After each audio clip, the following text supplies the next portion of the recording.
All right.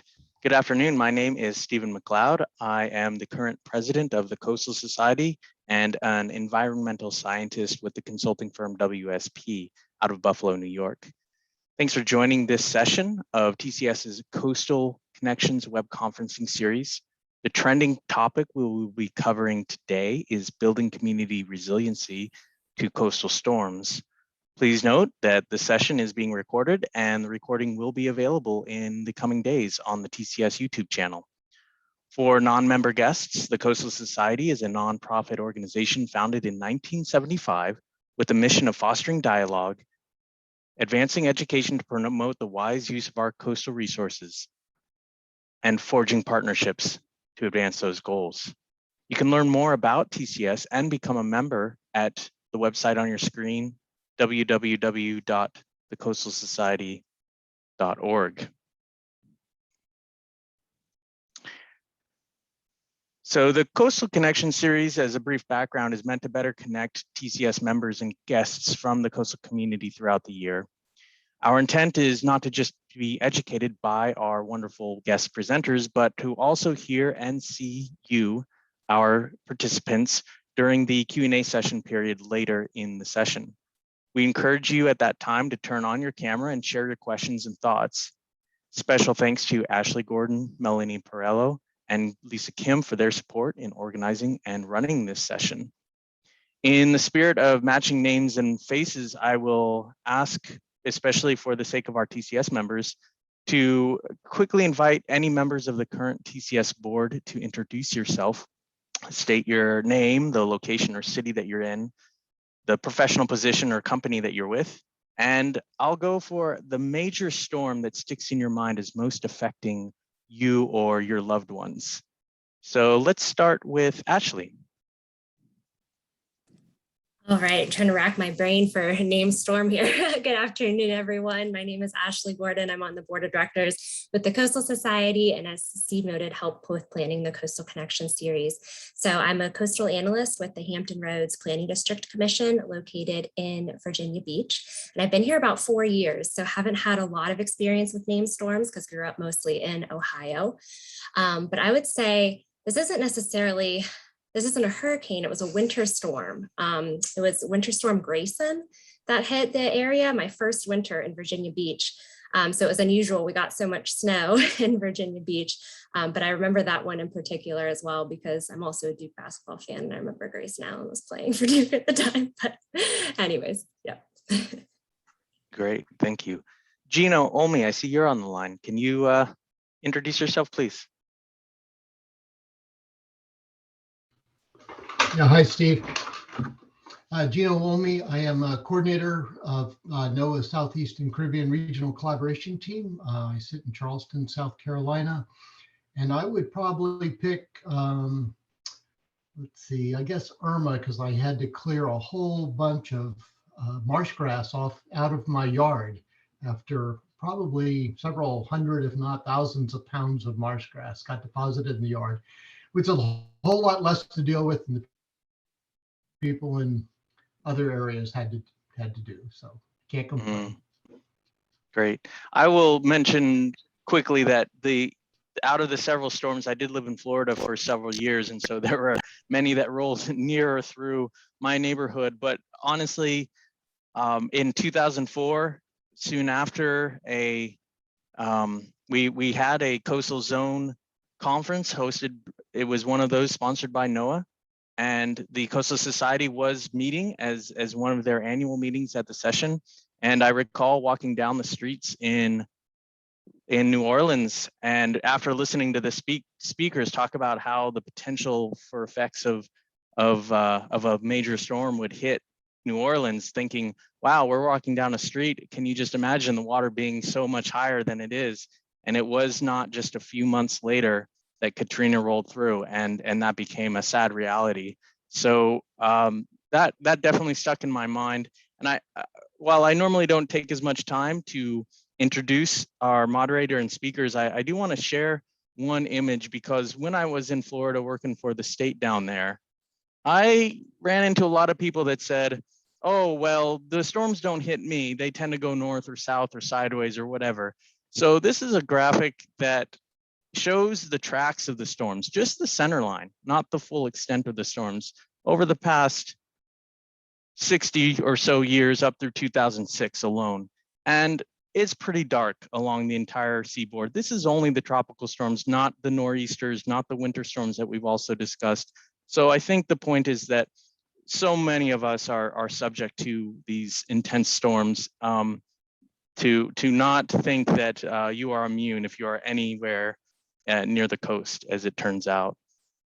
So with that point, I will, happy to introduce our moderator for today's session. That's Kim Grubert. She also works at WSP in our Sustainability, Energy, and Climate Change sector out of Denver, Colorado. And she's also active with TCS as our Student Chapter Committee co-chair. And she was recently a board member up through the end of last year. So Kim, please take it away. Thank you, Steve. Hi, everyone. Really great to see you all today. As Steve said, my name is Kim Grubert, and I'm calling in from the coastal state of Colorado, where, as Steve said, I work as a sustainability and climate change consultant with WSP. So this obviously doesn't sound very coastal. So I feel the need to let you know that I got my career start in the coastal world, originally at Duke University's Nicholas School of the Environment, where I focused on coastal management and then worked with the Maryland Department of Natural Resources in their coastal zone management program from 2014 to 2019. And as Steve said, I've also been involved with TCS since around 2013, I think, when I was a graduate student, and currently chair the Student Chapters Committee, which keeps me connected to coastal happenings, as well as attending several of these events. So trying to stay connected to the coast from my landlocked state of Colorado. Should mention I'm originally from Kansas as well. So I'm definitely the weird person in the room that's focused on ocean and coastal issues, but definitely still have a passion for it. So very excited to be here today, and thank you all for having me moderate today's session. So first, we're going to be hearing from Erik Heden, and he's going to be providing an overview of National Weather Service communication efforts regarding coastal storms and community engagement. And then we're going to hear from Jill Gambill, who will provide an overview of community resiliency planning for coastal storms, including risk communication and the influence of climate change. And after we hear from both of them, we're going to have about 20 minutes for Q&A. So please be thinking about your questions along the way. Feel free to drop them into the chat as we go. But then once we open it up to Q&A, we definitely encourage you to turn on your cameras, unmute yourself, and raise your hand. And I'll work through raised hands and the chat Q&A to ask the questions. So I would love to just jump right in and start to hear from Erik and Jill. So first I'll give Erik's introduction and we'll hear from him, and then I'll introduce Jill after we hear from Erik. So we have first speaker is Erik Heden. Erik is the Warning Coordination Meteorologist with the National Weather Service in Morehead City, North Carolina. I lived in Beaufort for a year. Woo. In this position, he is the liaison between the National Weather Service and the public across Eastern North Carolina. He works closely with emergency managers, television broadcasters, and the general public. Erik's been with the National Weather Service for 14 years, working previously at local weather service offices in Binghamton, New York, and Wilmington, North Carolina. And prior to his career with the Weather Service, Erik was a broadcast meteorologist for 5 years at various cities in upstate New York. Erik received his degree in meteorology from SUNY Oswego, and he and his wife reside in Cape Carteret, North Carolina, and have 3 kids. Outside of weather and family life, Erik is an avid rose grower and competes in rose shows, and even has his own YouTube channel for growing roses, which is awesome and I think needs to go into the chat. So with that, take it away, Erik. All right, thank you so much. My boss made me do the YouTube channel, so he'll get a chuckle out of that. So you should be able to see everything. Just give me a thumbs up if everything's good on your end. It looks like it's good on mine. So thank you very much for the introduction. Thank you so much for having us present today. This is what we like to do. We like to talk to the community about different things, weather, and we really appreciate the platform for this, and be happy to take any questions as we get through the talk, and especially toward the end. I'll give a little brief overview about the Weather Service. If you're not familiar, we do fall under the Department of Commerce and NOAA. Every office name you see here with the abbreviation, that little jigsaw puzzle, that is a local office. So Steve is covered by the Buffalo office. Depending on where Kim is in Colorado, it could be Pueblo, it could be Boulder, or the Denver office. So we have over 100 offices across the country. And the whole purpose of the Weather Service is to provide weather and climate forecast out to 7 days from the local forecast office. And then we have national centers like the Hurricane Center and the Climate Prediction Center. We are open 24/7, 365. The focus of this talk is not going to be the forecasting as much. It's going to be about the community outreach. I am in Morehead City, so we cover far eastern North Carolina, including the Outer Banks. So we're impacted by coastal storms like hurricanes, but also nor'easters and storms that are out to sea. We're going to talk about community aspect to it, specifically our outreach, and then again, how that aligns with our mission of protection of life and property, some of the things that we do day to day beyond the forecast itself. I'm going to start off with what we do at the local office in Morehead City, and it's really applicable for any coastal office. So if you're watching from New Orleans or New York City, Portland, Maine, or Charleston, South Carolina, all the offices do these talks, and then I'll kind of progress to some of the special things we're doing locally. So our most popular talk for the local offices is definitely the Hurricane Outlook. Each May, as hurricane season starts, we get requests for different types of talks, specifically how many storms are we going to get this year? Is it going to be a busy year? Are we going to have a lot of storms or not a lot? So we give a lot of those locally, at least 20 to 30 a year. And again, they're focused usually in May. We steer people away from that talk. We'll do a slide to appease them that has the official outlook, and we tell them it doesn't matter. Because in reality, it really does not matter how many storms we get. It's, do you get hit or not?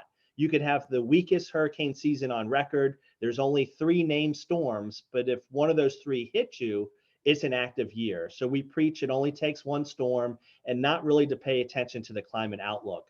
We try to shift gears and have folks focus on other aspects, like don't pay attention to the scale that you see as your only source of if a storm is going to be bad. This is the Saffir-Simpson scale. It's to be respected, but it's a wind scale only. It says nothing about how much rain you'll see. It doesn't say how slow the storm is moving.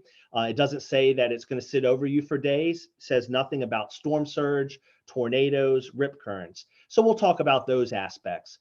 We talk about other aspects like it only takes 1 storm. And now that the forecast has become a lot more accurate, we're talking about how subtle shifts can make a big impact with regards to storm surge. So again, we try to shift the focus away from hurricane outlook and onto topics we want to talk about, like all of the impacts and dangers that you can face from a hurricane. Those talks, again, are primarily geared toward core partners, not the public as much. One that is geared toward the public that every office does is Hurricane Preparedness Week. This typically is in the middle of May as hurricane season starts. It usually has a day of the week and associated topic. So it'll talk about things like evacuation zones, how to prepare your home, how to assemble a kit. Really good information, gets a lot of media coverage, and it's never too early to prepare. That is certainly a good message. However, the one downside is, let's face it, are we preparing in May for the storm that might hit in September? No. We're waiting until the week before when it's on the news and you're hearing about it. So that message can be lost, especially if the weather is quiet and it's early in the season. One thing we've done locally is to take that message of hurricane preparedness and make a very nice website. And it's modeled after Hurricane Preparedness Week with a lot of resources.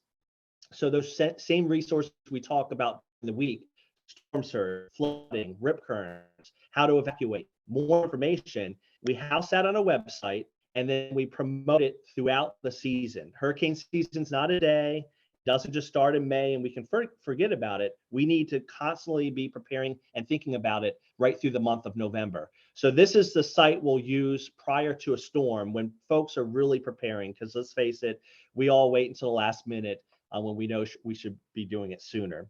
So those are some big level things that all offices are doing, Hurricane Preparedness Week, and the core partners usually contact us. How many storms are we going to get this year? Some other things we do, general outreach talks. We all do safety talks and community outreach. So this could be homeschool groups, it could be libraries, it could be office tours, it could be a speaker at a keynote address. No matter what the topic is, we always always have safety information. So for us locally, it focuses on the biggest impact, things like rip currents, flooding, lightning, and of course, hurricanes. It may only be a slide or two, but no matter what we're talking about, no matter what the speaker, the speech itself is about, we try to at least have a few slides on safety information. The last couple of years, we've also tried to integrate sea level rise and expand our topics. So traditionally from 5th grade through middle school is where students learn more about weather. So we have a more in-depth presentation, high and low pressure, pressure systems, what type of weather you get, why the seasons happen. And we also talk about service climate, at least a slide or two on that.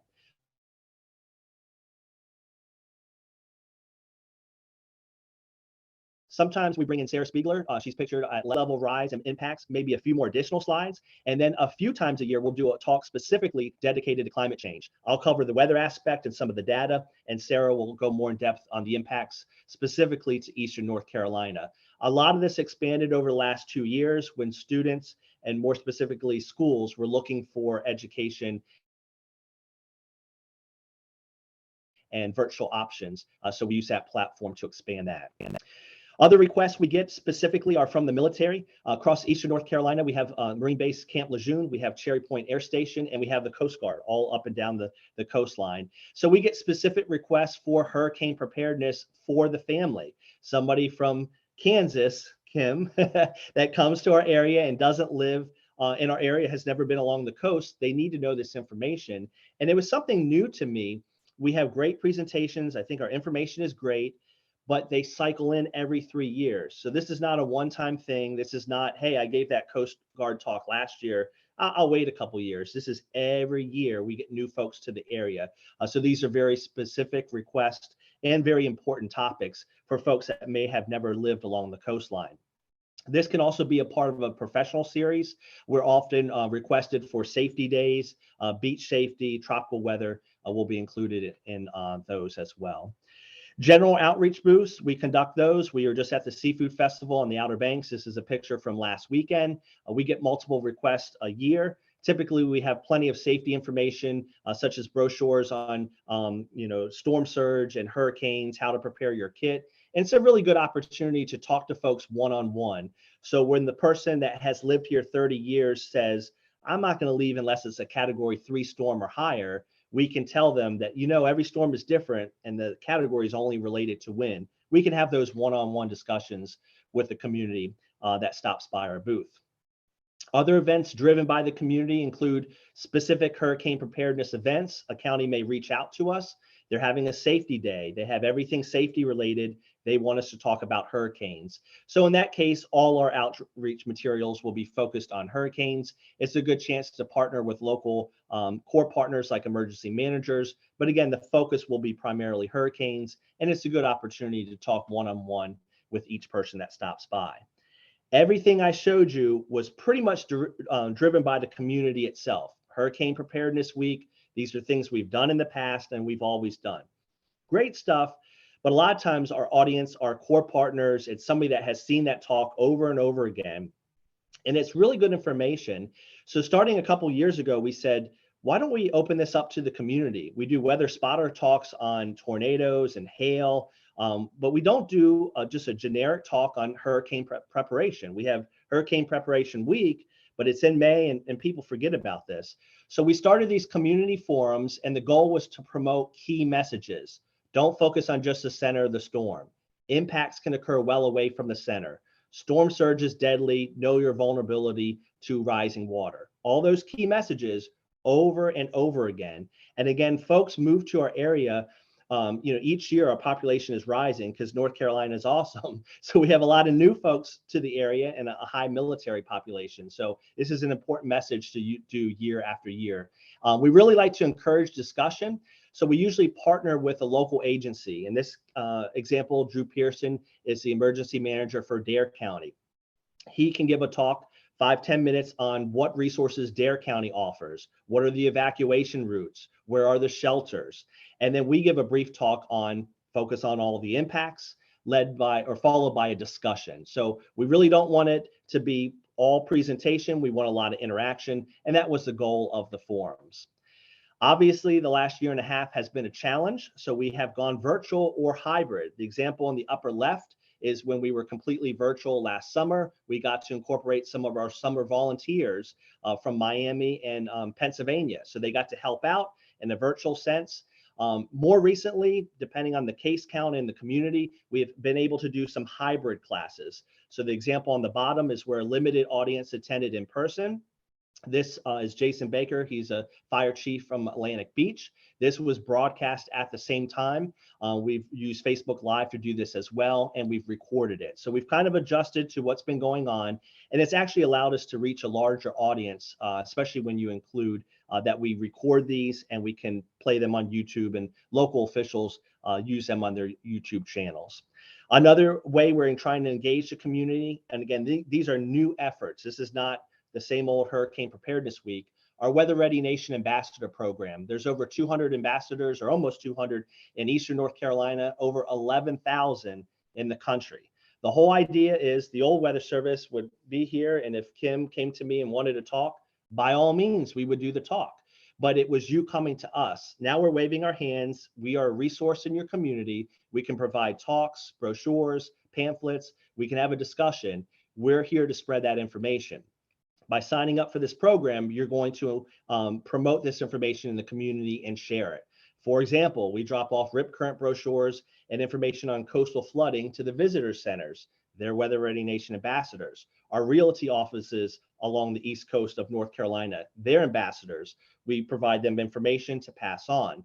Prior to a storm like Florence, we would share preparedness information, and they would share them with their businesses or organizations, kind of a force multiplier in the community. A couple other items, and then I'll wrap things up. Skywarn is our traditional weather spotter class. It's typically tornadoes, high winds, and hail. Do we do that in Eastern North Carolina? Yes. Do we have a tropical class? Yes. Do we want folks out in the middle of the storm reporting to us? No.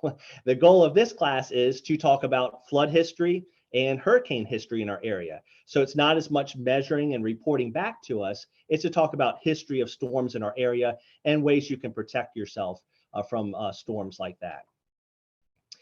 One last item that we do with the community would be with regards to our partners. We have integrated warning teams. This is a part of core partners. They include broadcast media, emergency managers, and us. These are internal discussions, best practices, challenges, and ways to improve response and preparedness. This is where we work together to talk about upcoming changes with the hurricane season or better ways we can serve the community. You mentioned in the beginning, Steve mentioned this and others, a lot of the notoriety are with named storms, hurricanes, and tropical cyclones, but in our area, and it goes up and down the East Coast, you can have higher impact storms from ones that don't have names, nor'easters, distant storms that have a huge swell that impact our area, and they can have huge impacts. This is one of our events last year from Hurricane Teddy, well out to sea, but the distant swell impacted the Outer Banks. This is Highway 12, very vulnerable, not high above sea level, and then the dunes often are breached and they can be closed for days. So these are big time events in our area.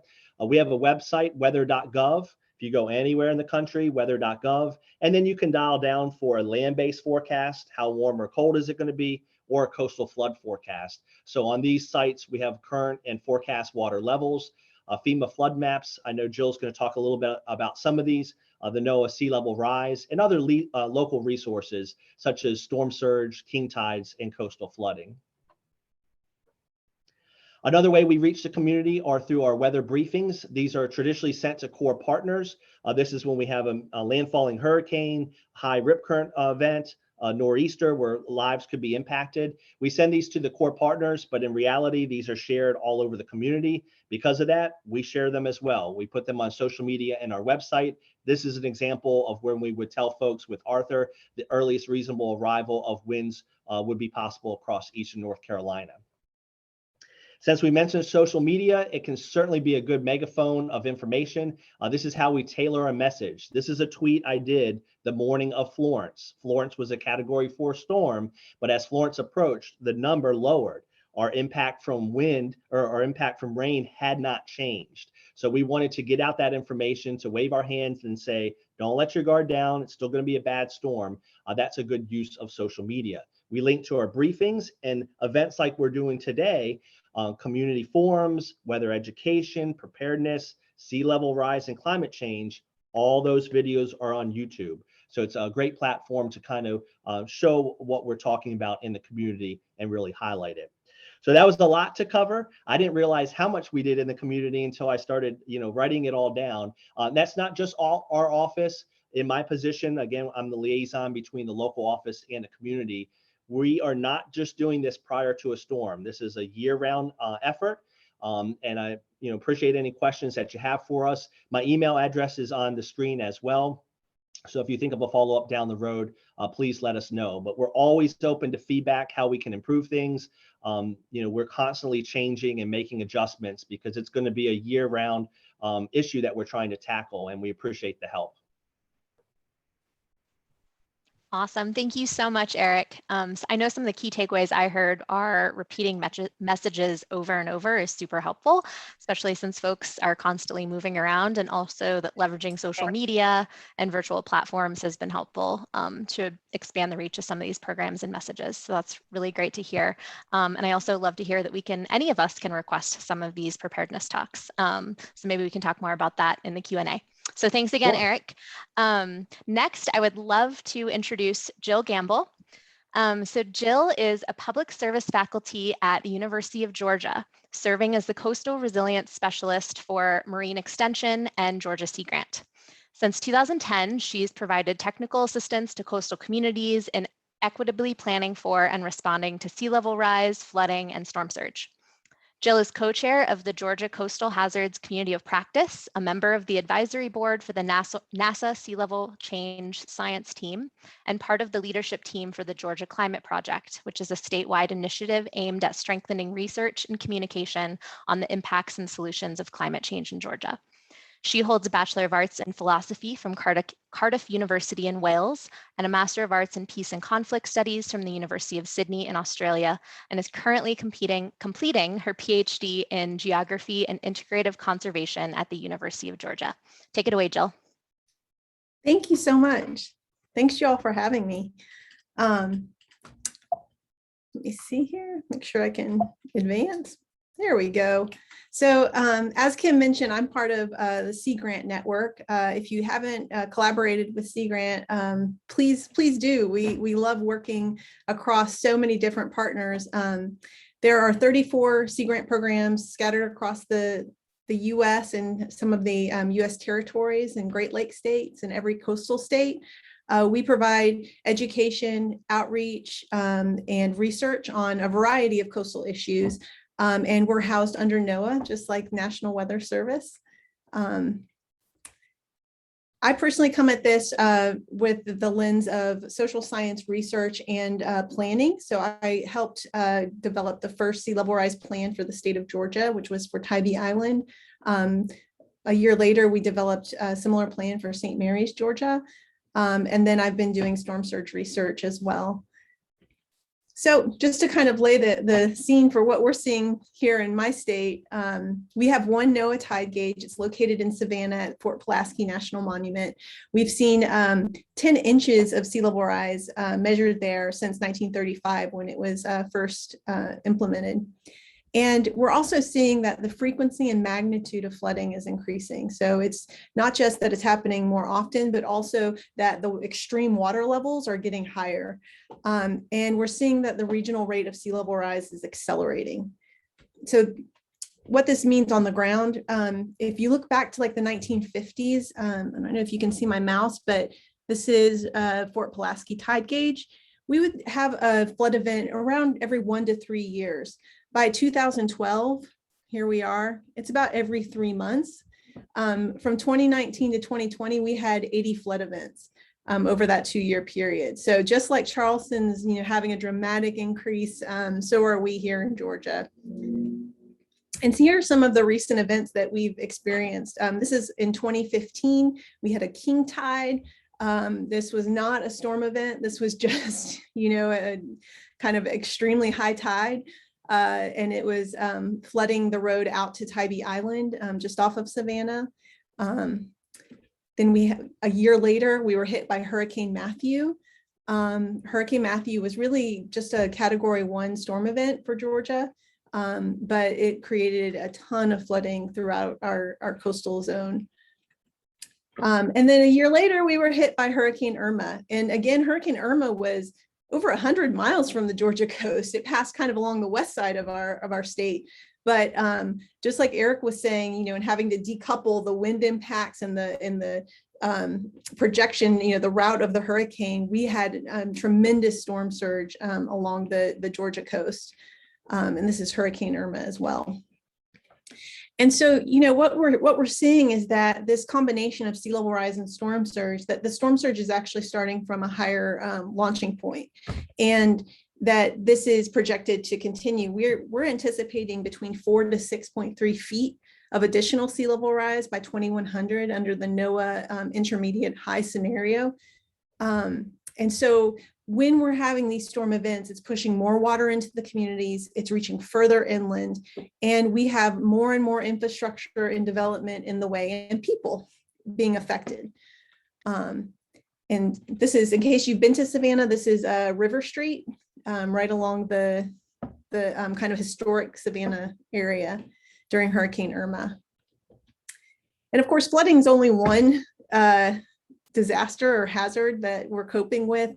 This is for the entire country. We're seeing just an increase in these big disasters and extreme weather events every year.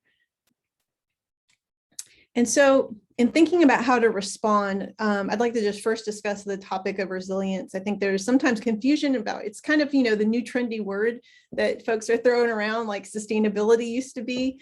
So just to make sure we're kind of on the same page as far as how I think about it, it's an ability for a community to anticipate, prepare, mitigate, adapt to, absorb, and recover from a disaster or disturbance.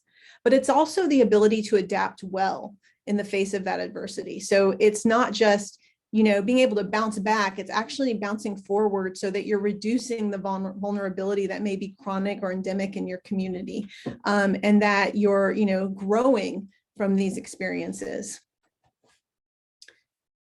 It is as well, there's an interaction between shocks and stressors, and you probably are familiar with these concepts, but what we're seeing is that these stressors like climate change and sea level rise are actually making the shocks even more shocking and more disruptive. And we've seen that with the pandemic, that, when you have, issues like,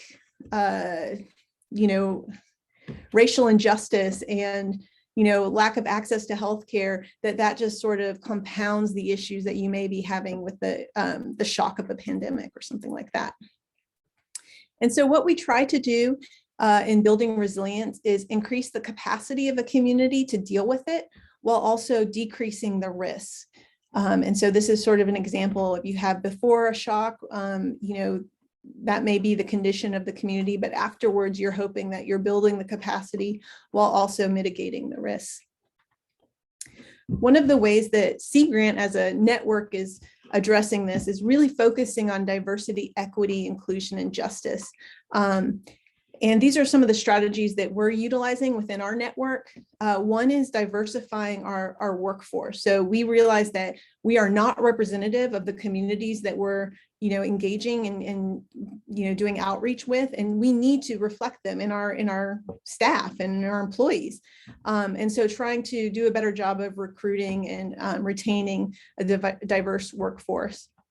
Also removing barriers that have historically limited access to the services we provide. And, not just, providing a seat at the table, but also, thinking about who sets the table, in that when you have decision-making processes or access to resources, who really is calling the shots, and how can we help in making that a more equitable process. And then finally, broadening the relationships of who we're working with and trying to build strength or build trust and relationships with maybe folks that we traditionally have not. and strengthening the capacity within those communities most affected by the hazards I was describing earlier. Another strategy for building capacity is really going to the community and seeking their input on how we're communicating about these hazards like storm surge. So this is an NSF project that I worked on with the National Center for Atmospheric Research. We did focus groups throughout the Georgia coast and South Carolina with really diverse residents. And we're seeking their input as far as, the scale of the threat, their sense of place, what kind of markers they needed to see within storm surge forecasts, and different visualizations that would help them with decision making as far as whether to evacuate or not. This is a 3D GIS animation that we developed as part of the project. So if you look down on the bottom here, these are minutes, and this is actually based on Hurricane Matthew affecting Tybee Island in Georgia if it had hit at high tide. So you can see how quickly storm surge rolls into a community. This is another view. And if you have not evacuated, you have very little time to kind of make a decision once it hits.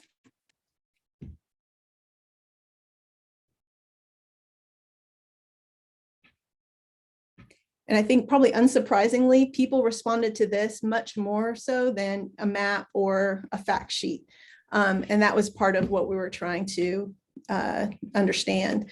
Another tool that we're looking at is virtual reality. So we just received funding from NOAA's Weather Program Office to develop a virtual reality program looking at storm surge. These are just some clips of a prototype that we developed initially.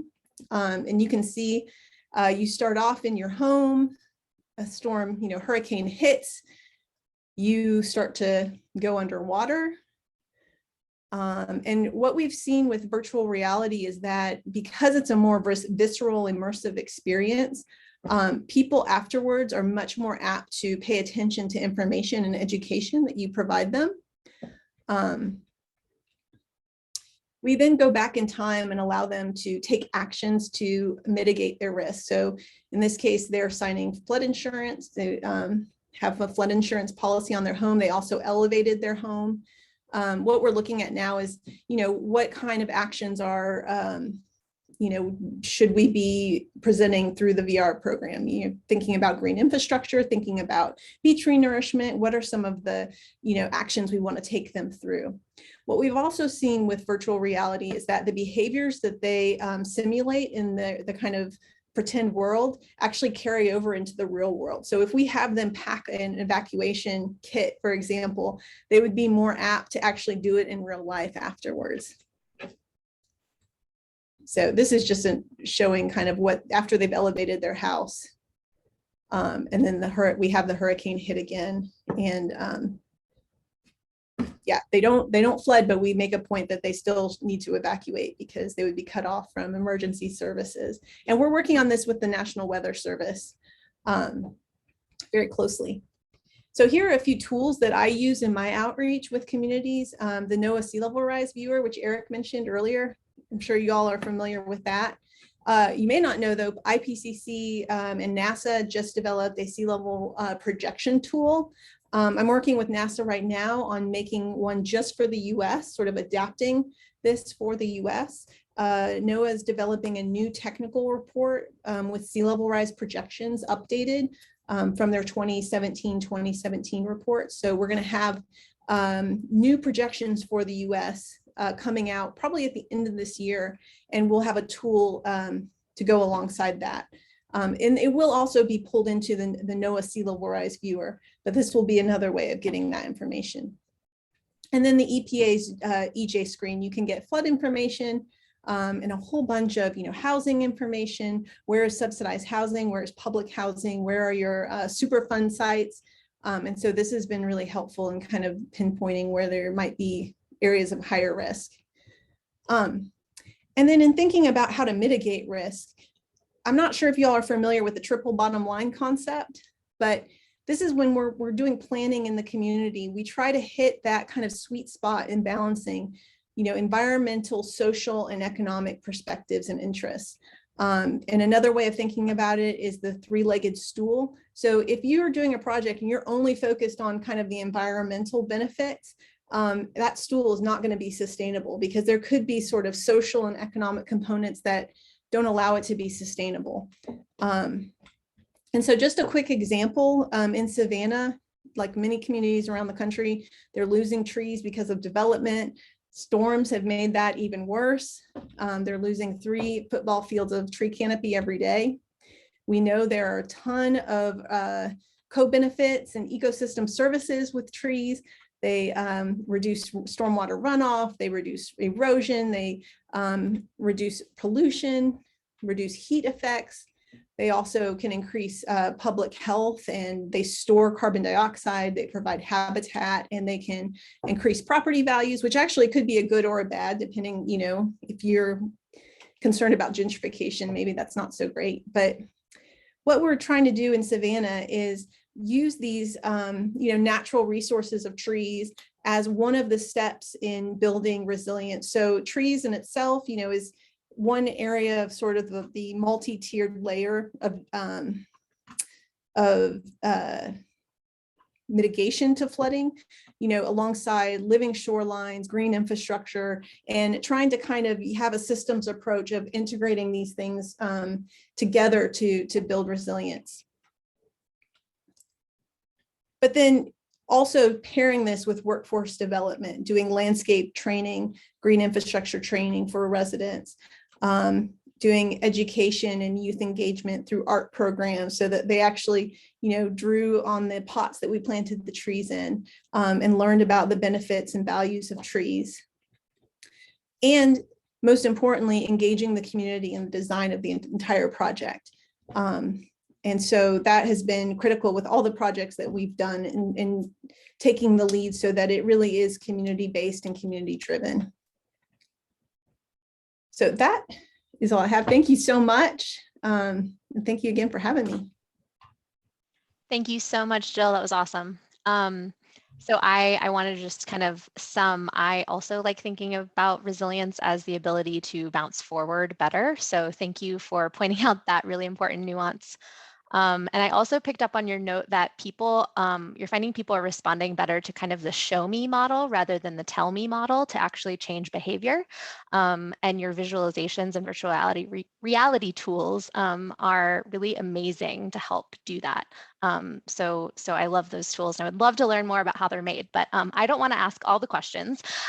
So I would love to open it up now for questions from the audience. As I said at the beginning, there's 2 ways to ask questions, so feel free to raise your hand using the function at the bottom of your Zoom screen. You should be able to see if you hit the reactions button at the bottom, there's a raise hand option. And then I'll call on you and you can unmute and you can ask your question that way, or you can feel free to drop your question into the chat if you're not in a place where you can talk right now, and I'd be happy to read out your question for you.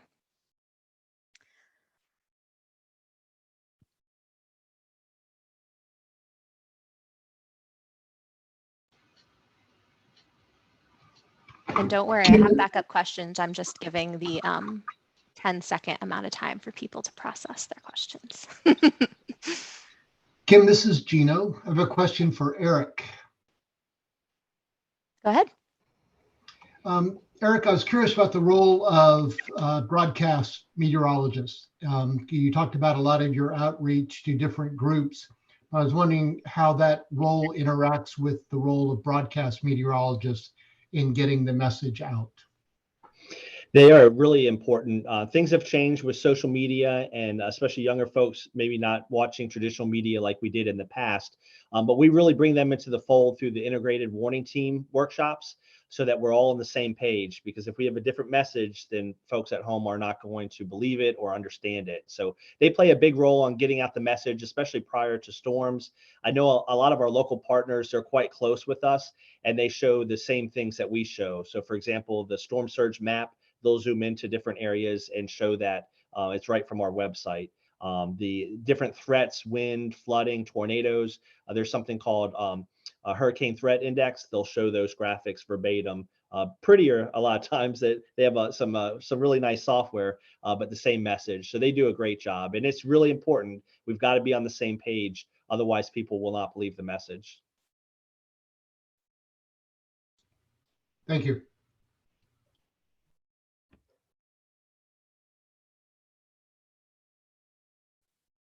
Steve, I see you have your hand raised. Go ahead.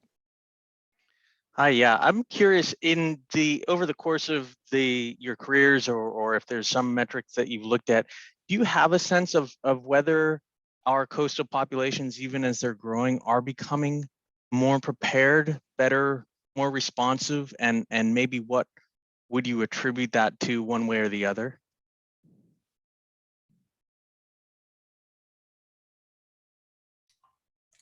I'd be interested in what Erik says, but I can say for here in Georgia, I think that a few years ago, when we would approach communities to talk about flooding or storms, they did not view it as a high priority. It'd been a long time since we'd had, a big storm. And so they thought, we have so many other issues. This is not a, big one on our list. But having a few flood events and hurricanes affect our coast, that really pushed it up. And also, I think just the national conversation, seeing other communities impacted. I know Hurricane Sandy really woke up a lot of our local governments. And, every year it seems like we're seeing a really big disaster that kind of catches the national media. So I think the question is that going to be sustained? If we go through another dry spell, will communities kind of turn their attention to something else? Remains to be seen. I'm glad Jill started, because I thought you brought a really good point. I wasn't sure where to go with that. My initial reaction was yes, especially after Florence. A lot of our homes locally in vulnerable areas have been raised because they just went through an impactful event. So they're adapting. But then from the community perspective, like Jill mentioned, it's fresh in their minds. We still have a lot of people, when we're giving talks, they'll reiterate that it only takes one storm and different things that we're saying, because they just went through something like, in our area, Florence was the big one in 2018. But it'll be interesting to see, down the road, if we hopefully don't have storms, how that could possibly change.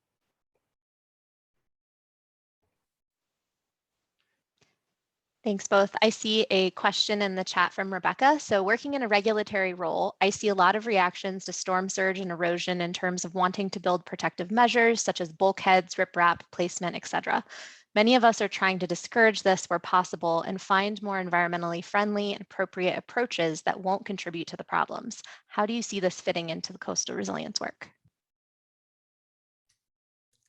I think it's a key component to coastal resilience in my mind. I mean, there is so much energy right now around engineering with nature, and using the processes that we have on the coast to actually build resilience, and the protections that the marshes provide and the dunes provide. And so, I mean, I think that communities are starting to implement it. There are challenges, though, that sometimes funding won't cover kind of these newer strategies. But I think there's a lot of interest, and they're understanding the co-benefits that, you not only can reduce the erosion, but you also can, provide habitat. You can, provide area for the marsh to migrate. And so, unfortunately, though, will that happen, rapid enough to kind of offset the armoring that we're also seeing? I think we have a lot of work ahead of us. Agreed. We do have a lot of work ahead of us, but fortunately, there's a lot of great people like those on this call that are working on some of these issues. I see a hand raised. I apologize, I don't see the first name, but you can go ahead and unmute and ask your question. Yeah, hi. I was just kind of curious. One of the things I try to follow is perception of climate change. And I'm wondering, has anyone else sort of noticed, a difference in perception between coast and inland. I've always sort of had this hypothesis that I've never figured out quite how to test, that hypothetically people living on the coast should be a little less likely to embrace climate change denialism and a little bit more willing to acknowledge that, yes, it's creating a problem than people living inland. But has anybody actually seen any evidence of that?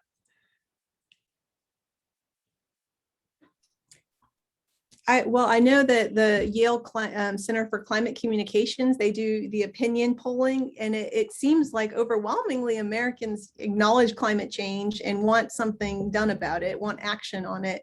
And I mean, but to your point, I think even 10 years ago, when I started working on the coast and talking about sea level rise, you know, at that time in other states, it was still really contentious. And even in Georgia, very contentious issue. And we never really experienced any pushback from coastal residents or decision makers.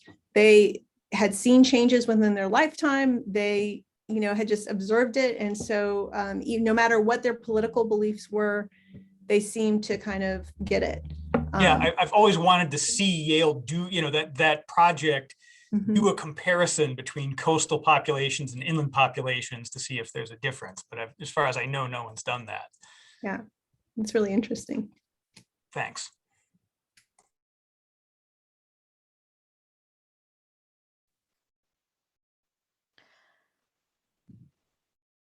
Looks like there's a question in the chat. Any real-time coastal monitoring systems being used to enhance community outreach or interaction?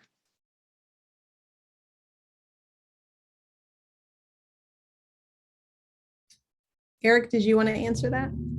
Yeah, not that I'm aware of in terms of real-time, like monitoring, like changing sea level, or. Yes. Yeah, not that I'm aware of locally.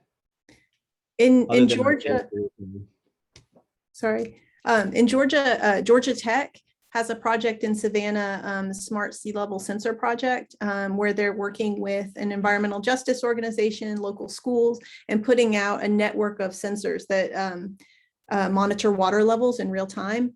And that's just trying to get kind of the more neighborhood level knowledge of, you know, hotspots. And also because when we have these flood events, the bridges have to be inspected before they can reopen. And it helps the emergency managers and our Department of Transportation know which bridges to prioritize, you know, if we have that more downscaled information of where flooding is occurring or where there's high water levels. So I think there's a lot of interest and we're expanding that actually throughout the Georgia coast right now. When you mentioned that, Jill, I'd be remiss. I forgot. North Carolina has a program called Feynman, and it's different coastal gauges or also river gauges are being deployed to monitor those levels. Because as a forecaster, we need the data to make a prediction. If we don't have data, we do the best job we can. And a lot of our issue in our area is the Pamlico and Albemarle Sound are so shallow, especially the Pamlico. We can get, you know, any type of wind that shifts the water inland. It can go back toward the Outer Banks really quickly, and we can have flooding events from, you know, not huge nor'easters or just big tropical systems. So North Carolina has deployed a lot more gauges recently in the last couple of years. And I mentioned before the call, it's not a gauge per se, or it's not really technology savvy, but Dare County in the northern Outer Banks, they have storm surge, not so much gauges, but representations of what it would look like. Not as fancy as what Jill was showing video wise. I love the virtual reality stuff. That I think that's really a way to go. But 3, 6, 9 feet, and they'll be the same colors as what the Hurricane Center has for storm surge. So what does 3 feet above ground mean where I am in a vulnerable location? What is 6 feet? Wow, that's up to my first floor, or that's inundating my living space. So they have those their markers in the community, over 20 and vulnerable locations, with a little placard for information from the local office or the Hurricane Center as well. Awesome. I wanted to just acknowledge a note Kelly had dropped in also for anyone that might not have access to the chat, that the North Carolina Coastal Federation is working on incorporating natural solutions on a statewide level, and they're in year 2 of that project. So something to look into for anyone that's interested in natural solutions. I'm not seeing any other questions at this moment, so I think I'll take the opportunity to ask one. So Jill, I would love to learn more about the visualizations you showed and the virtual reality visualizations in particular, and just how challenging those were to make, how you plan to roll them out, and make sure that they're used. And if you can just share any thoughts on that. Sure. Well, I definitely do not have the technical expertise to make it. And so I think with all the projects I work on, they're very integrative with different disciplines, interdisciplinary. And I think there's a lot of power in bringing together different expertise.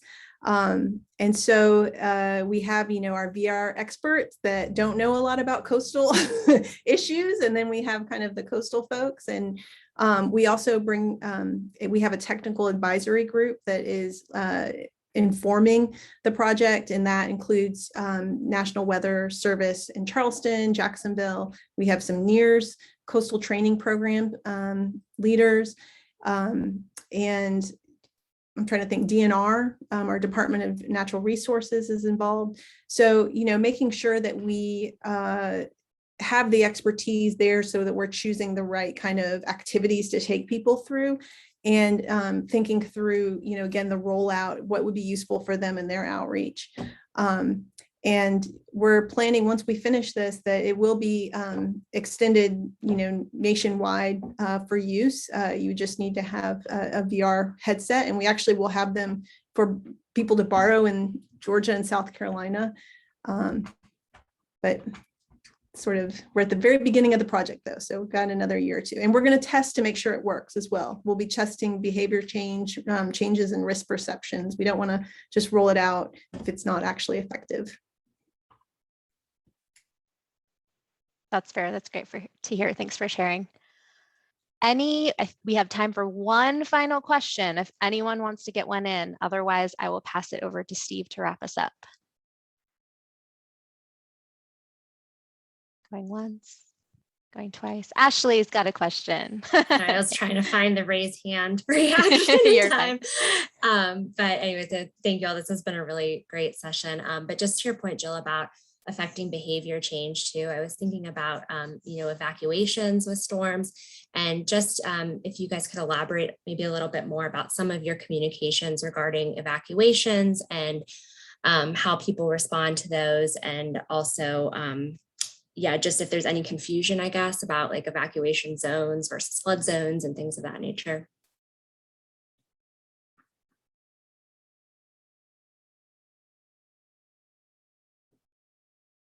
Well, from the research that I've done, I think that there's definitely confusion about, most people do not know what storm surge is. They, struggle to define it. There's, confusion about the categories of storms. And, but I think there's also just some real barriers there when it comes to pets, when it comes to elderly family members, that, prevent people from, making a decision to evacuate. And then also just their individual risk perception of that they maybe think this is something that would affect other people, but not me. That we always seem to think like, we'll be okay. They may have a problem, but we'll be okay. So I don't know, Eric, what you think based on the feedback you've gotten. Similar to, to what you've said, we don't go in depth as much on that aspect. We get some feedback at some of the forums, but, having a recent storm, I think people have, realized how impactful it can be. We've even had people, when we went out to the community to do high water marks, talk about it. Really caught their eye when we mentioned values 6-9 feet, so that the map might not be as effective as like a visualization tool, but when they see numbers like that and they know they live in a low-lying area, they would treat it differently than past storms. I know North Carolina, it's fairly recent. It was tested, but in the last couple of years, the Know Your Zone campaign for evacuation zones. So we're a big proponent of that, but we don't ask too much about, unless we get feedback. We don't elicit the feedback on the zone campaign. Got it. All right. Thank you both so much. I think we'll call it for questions since we're a little over the top of the hour. But folks, if you have remaining questions, think I asked Eric and Jill if you can drop your emails into the chat.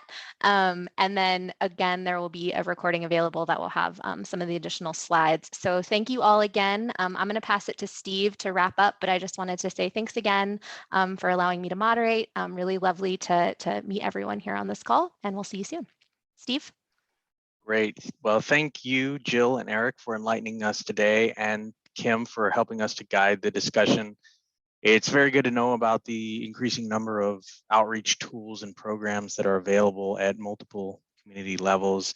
Also glad to see some very good comments from our participants today, and especially the points from Rebecca reminding us that these are issues that the West Coast is also dealing with, and that if we can network these tools, expand these tools, then we can help communities nationwide and beyond.